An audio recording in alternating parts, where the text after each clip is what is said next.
Welcome to Everyday Cooking with Ann. Today we're going to be making homemade mashed potatoes. And many of you might think, mashed potatoes, that's simple. No, it's harder than you think. Well, it's not really harder, but a lot of people don't know how to make really great mashed potatoes. So I hope you enjoy this video. Welcome to Everyday Cooking with Ann, and we are actually having our Thanksgiving Day today. 2 weeks before yours, so that you will have our recipes in time if you want to use them for your Thanksgiving Day. And you know what? It's a bit of a challenge when you only have one oven and you're having we have maybe 10 or 12 guests coming. So we want to be organized so that everything is done at a perfect amount of time and we can reheat it a little bit later and it's all going to come out on time. That's the real trick about a Thanksgiving, unless you have other people bring in your dinner for you. But today I'm doing most of it myself. Today, probably the most loved of anything on Thanksgiving plate is mashed potatoes and gravy. So I want to tell you how you can do these a little bit ahead of time. And it's amazing how many people do not know how to make mashed potatoes. But then again, there's many different ways to make them. So I'm going to show you what I do. I'm going to get started by telling you I'm making about 5 pounds. Now I don't cut these up in little teeny pieces. I just cut them up. This is what I do to cut my potato. I just put it in kind of big chunky dices like this, and then I'm going to turn on the heat. So first I would like to add a little bit of salt to my potato mixture. It just needs a little bit of salt. About a teaspoon in here. I'm going to put the lid on it right here on my stove, and this is going to take about at a pretty medium boil, probably about 20 minutes for these to cook. So check them. You don't want to overcook them, but you don't want to undercook them either. About 20 minutes once it comes to a boil. So I'm going to boil these potatoes. Then I'm going to show you all the ingredients I put into and how I make them in just a little bit when we're finished. Just checked our potatoes. They have been on a low boil for about 15-20 minutes, and they're perfectly tender, ready to be taken out of the water and drained. So I'm going to bring these over. This is quite a few potatoes. You might not need to do this many, but in case I don't have all the room I need to put all of these in here. It looks like they're going to fit just fine. Okay. Okay, and one thing important about mashed potatoes, you need to make them right when they come out of the water after you boil them. They have to be hot or they'll turn to glue. So I'm taking these over here right now. This is what I'm going to make my mashed potatoes in with my beater here. Okay, my mashed potatoes are ready to go in. They're nice and tender. I checked them before, and they take about 20 minutes.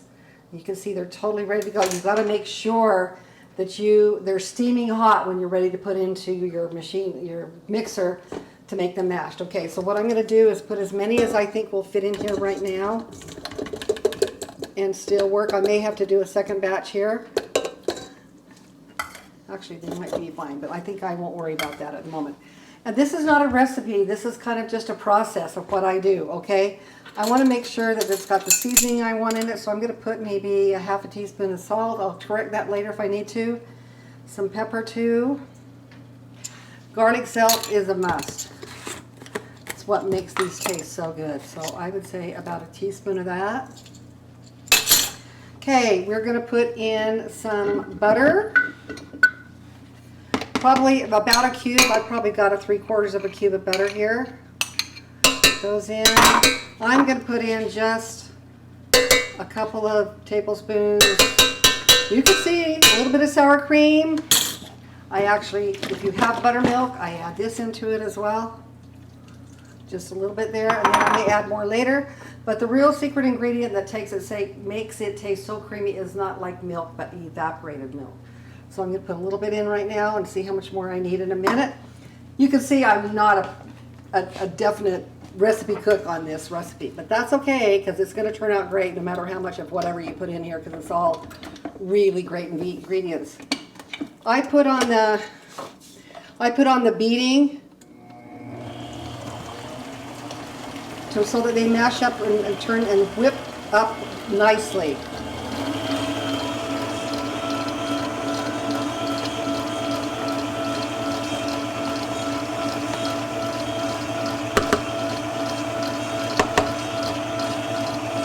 One nice thing about making these mashed potatoes is that when we're finished, before the turkey comes out of the oven, which I'm making a turkey dinner today for Thanksgiving, these can be done ahead of time and kept in the crock pot to stay warm, and they're going to have just as much fluffiness then.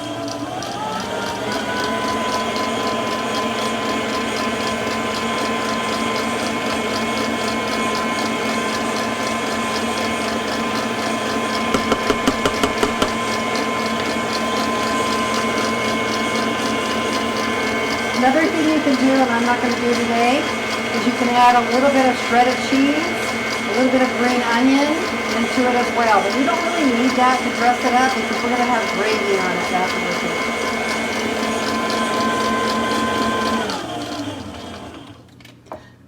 afterwards. Okay, so look how nice and soft and fluffy those are. I'm going to do a quick taste test right now to see if it needs correction at all.